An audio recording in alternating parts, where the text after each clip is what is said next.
Estamos de volta para o terceiro e último bloco do nosso programa, conversando hoje sobre a lei da palmada. Quem não merece uma palmada? Tendo presente aqui o nosso querido Frei Antônio Moser e a doutora Dora Martins, ela que é juíza da vara do Fórum Central aqui da capital paulista, né? Vara de Infância e Juventude.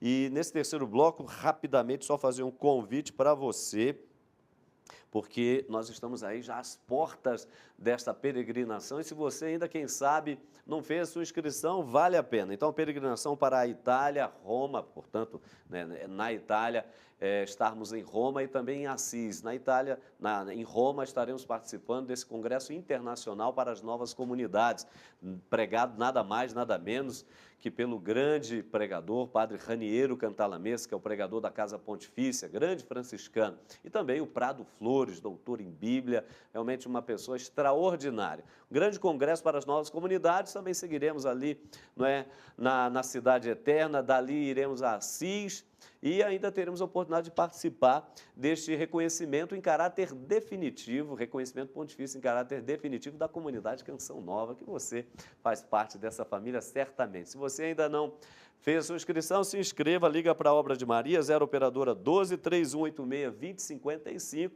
e vamos juntos. Eu e o padre Wagner Ferreira estaremos como diretores espirituais. Bom, você pode mandar um e-mail para a gente em pauta@cançãonova.com, em pauta tudo junto @cançãonova.com, sugerindo temas que você queira ver debatido aqui no nosso programa como este extraordinário, também interagindo com a gente através do nosso Twitter, não é?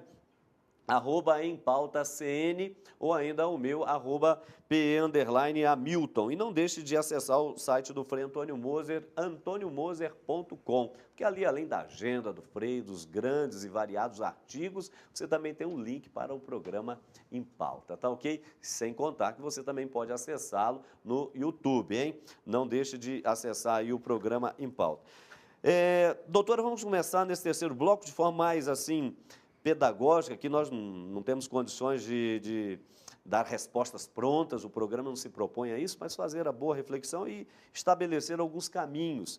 E um dos caminhos, no que tange à educação, relação de pais e filhos, para que a violência ela não aconteça, mas muito pelo contrário, a boa educação, estão os limites, não é? Estabelecer limites, de fato, faz parte dessa pedagogia, para que a gente não tenha justamente que punir, não é? Punir, e sobretudo ali quando se tratam de coisas mais graves, não é?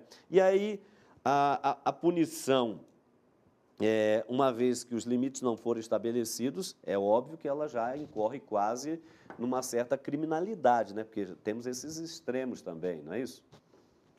A questão da criminalidade, quando a gente trabalha com a palavra crime, a gente tem que pensar em adulto, né? Nós estamos colocando a lei da palmada, imaginando a criança e o adolescente que ainda não são passíveis de praticar crime, né? Os pais praticarão crime se agredirem o filho, né? Mas é óbvio que toda essa situação social ou essa desestruturação da família, exposta a esse mundo tão consumista, né, que transforma todos nós um pouco em objeto, sem dúvida, é como se todos tivéssemos um preço, né? Acaba criando essa situação limítrofe de violência, porque eu acredito que quem agride o filho também não fica feliz com a agressão, né? Não se sente, após uma agressão, ninguém se sente bem, né? Porque eu acho que, como o Frei falou ainda, que haja essa previsão do castigo, até em termos bíblicos, né? Jesus pregava o afeto, o amor, né? sem Então, dúvida, o perdão, eu acho que a o misericórdia. desejo da felicidade passa por uma conquista de autonomia em prol da felicidade, e não de uma situação de poder onde um ser mais forte agride um ser mais fraco, né? Então, nós vamos chegar nos limites, realmente, de uma sociedade que se mata, né? A troco de nada. Eu gostei dessa sociedade que mata. Nós não podemos nos esquecer que nós vivemos num mundo que só conhece guerra. Pode estudar a história da humanidade, quando é que não houve guerra em algum canto do mundo. Então, é um mundo de guerra. E eu imagino esses 500 mil soldados norte-americanos, só para falar de norte-americano, para não falar de russo, etc., que estão em armas pelo mundo. O que eles aprendem? A odiar, ou aprendem a matar, não é? Enfim, eu diria, é todo um contexto que tem que ser repensado a nível mais amplo, que é um clima. E nesse sentido também, agora atenção, a mídia. Olha, não me venha com censura de nenhum tipo. Mas eu acho que devia ter uma ética na mídia que os próprios meios de comunicação se colocam. Não exploremos tanto esses casos de crime, porque dá ideia, dá um mau pensamento. Por exemplo, uma mãe abandonou um filho lá perto da lagoa aí em Belo Horizonte. Como é que se chama? Pampulha. Sim, a não é? Lagoa da Não, Pampulha. isso foi há uns anos atrás. Imediatamente vieram outras mães que deixaram o filho e assim por diante. Em outras palavras, é preciso ter um pudor ao apresentar certos crimes, porque pode ser uma escola de criminalidade. E a mesma coisa, não, porque aquele bandido conseguiu fugir, é um incentivo. Não, normalmente acaba fugindo mesmo, não acontece nada. Mesmo um adolescente, não, porque ele é menor. Essa história da minoridade, não sei se não devia ser repensada, né? O que é ser menor hoje, quando pode votar, quando pode dirigir e conforme até pode botar filho no mundo, então como é que é? Eu acho que deveria ser repensado com muita tranquilidade e tudo. Agora, o que eu queria dizer é um mundo de violência. E que, então, os vários organismos vão como que expandindo. De tal forma que nós nos tornamos violentos. Por exemplo, eu no trânsito, saio da frente, né? Porque eu tenho 2.0, aquilo sai da frente. E às vezes me surpreendo. Todos nós vivemos num contexto de violência que vai depois se transmitir também no contexto da família. Agora, só por falar de vara da infância, eu acho que a ideia subjacente é da varinha mesmo. Né? Eu acho que a vara da Bíblia, ele fala que ele vai fazer o flagelo, né? Sim. Na verdade, ele não quer dizer que ele vai bater. Talvez a vara seja a imposição da ordem e do poder para submeter. E assim também, nos termos jurídicos, você tem uma vara, porque antigamente o juiz chamava a testemunha sob vara. Ele ia na praça, chamava a testemunha com a vara sobre a cabeça dela e a conduzia para o tribunal. Então, é ainda eco dessa importância do poder. Agora, eu queria só fazer uma anotação para fazer um contraponto ao Frei Moser, que eu acho que vocês podem fazer um programa sobre isso, que é bastante interessante esse tema, bastante importante, eu acredito, que é essa discussão do medo que está sobre a sociedade hoje e colocando o adolescente infrator, que não é a minha área são os abandonados, mas eu tenho um pensamento sobre o infrator, que eu acho, Frei Moser, que a gente corre o risco de virar uma sociedade também hipócrita e calcada numa falsa premissa, de que a solução dos nossos problemas em relação à violência seria pura e simplesmente baixar a menoridade para deixar os adolescentes mais tempo presos. Nós temos um problema que antecede isso, que é um sistema carcerário absolutamente da Idade Média, falido. Então, há uma pessoa que diz uma expressão que eu gosto muito, que diz assim, olha, cuidado, hoje contido, amanhã contigo, né? Ou você adotou já a pena de morte, imaginando que ele não vai sair um dia, não é? Então, é toda uma visão que tem que ser revista da implementação efetiva de políticas públicas que garanta educação, creche, não é? Uma estabilidade social para as famílias poderem ter moradia digna, alimentação, um bom desenvolvimento psíquico, para criar seus filhos em harmonia. Porque nós estamos falando de coisas interrelacionadas. São Paulo tem 100 mil crianças sem creches. Está vendo? Mas dizem que fizeram creches por todo quanto é canto? Falta escola, falta creche. Então vem a perguntinha pimentinha. Então, quem, no seu entender, aí, mereceria de fato umas palmadas para trabalhar em favor da sociedade? Antes de mais nada, eu gostaria de complementar o que a doutora colocou muito bem. A minha ideia, quando digo a diminuição, não é da responsabilidade. Responsabilizar a criança mais cedo não é para colocá-la na cadeia, mas é no sentido dela assumir, tem tantas formas alternativas para fazer com que a criança entre num processo de educação. Mas é menor, pode fazer o que quiser. Não, não é bem assim. Você tem uma responsabilidade. Agora, a pena é que tem que ser, digamos, dosada de acordo e nunca misturar com crimes comuns, etc. Tá, mas o que você colocou de pimentinha, não é? É no sentido, quem merece uma palmada? Eu diria, em primeiro lugar, evidentemente, você olhando no espelho, não é, dos governantes, você se pergunta, escuta, esse cara aí não mereceria uma palmada? Nunca aparece nas sessões, agora todo o Congresso vazio, mas já há muito tempo, é Copa, é não sei mais o quê, uma palmada assim de incentivo, não é assim para doer não, né? E assim por diante, quer dizer, a maneira como se agride os adversários, não são inimigos, não tem inimigo. Adversário é uma coisa, inimigo é outra coisa, né? Então, eu diria, realmente a gente tem que pensar umas palmadas em adultos, né? Eu acho que faria muito bem, no sentido de haver punições para certos comportamentos, não é? Em que não estão na legislação, mas que prejudicam toda a sociedade, como que deseducando. Ah, pouco está ligando, você pode roubar, você sempre tem um argumento, não é?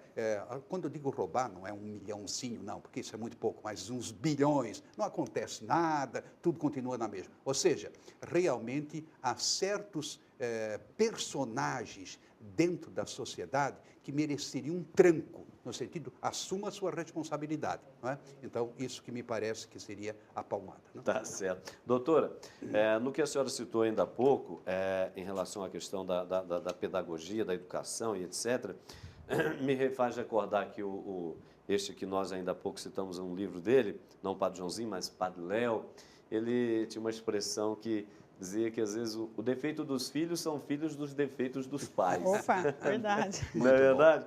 O defeito dos filhos são filhos dos defeitos dos pais. Então, aí vem a pergunta, não é? Para além da criança, o que fazer hoje em termos pedagógicos para, de fato, educar os pais de modo que possam, consequentemente, educar melhor os seus filhos?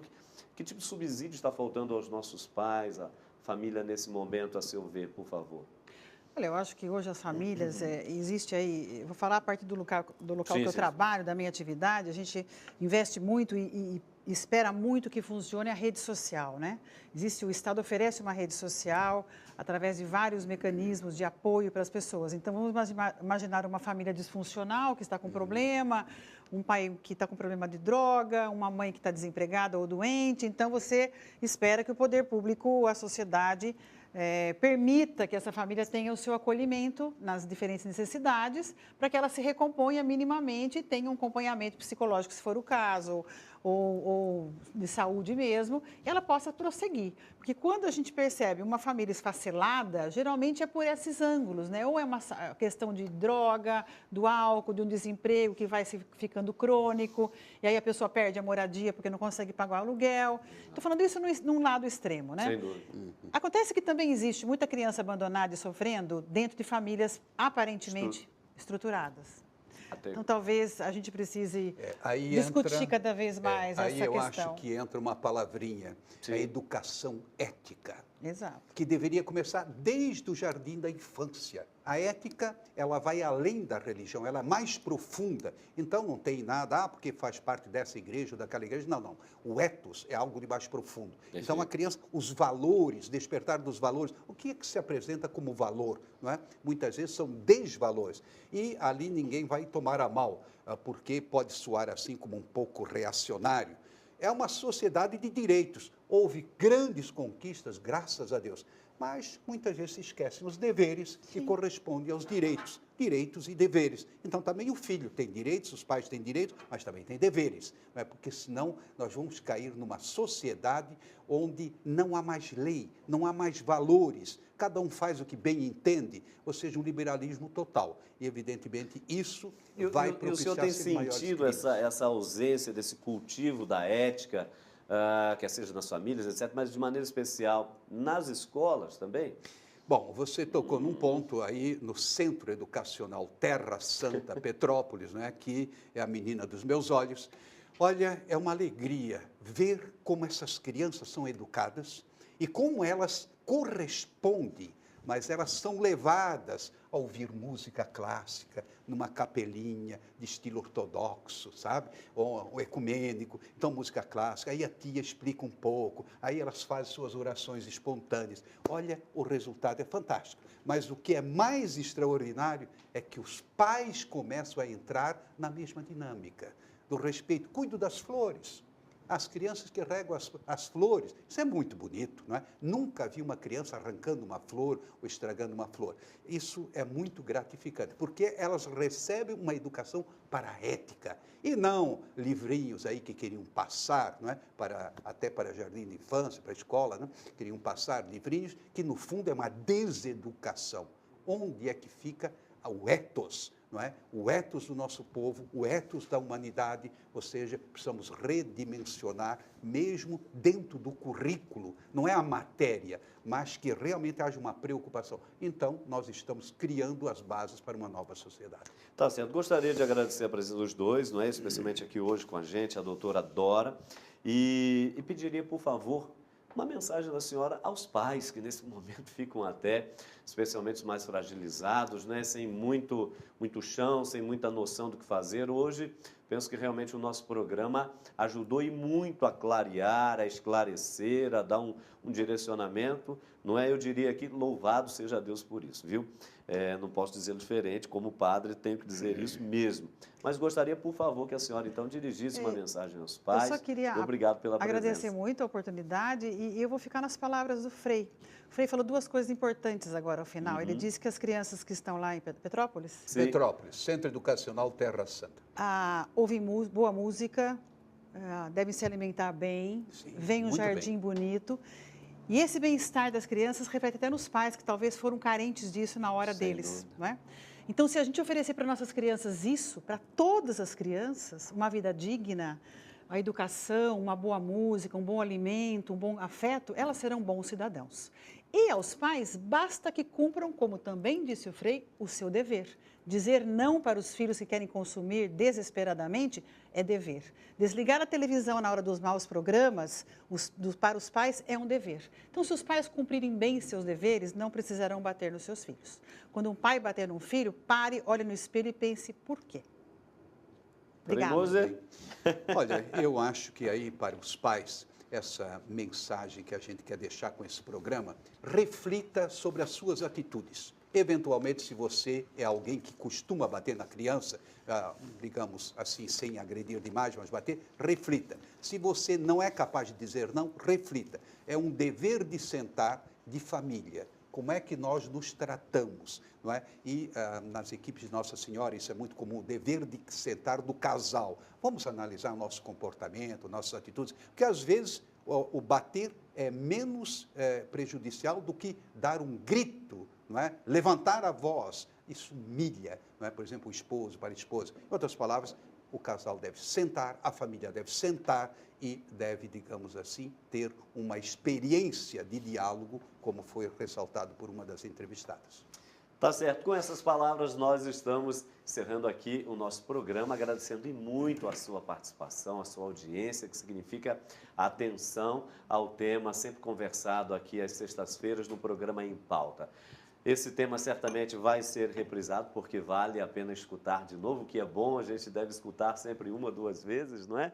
No mínimo, para que possamos começar a construir esta cultura da paz, da concórdia, da fraternidade, do amor, da misericórdia, né? Da correta educação. Então, a você um grande abraço, um ótimo final de semana e até a próxima sexta-feira, se Deus quiser. Até lá!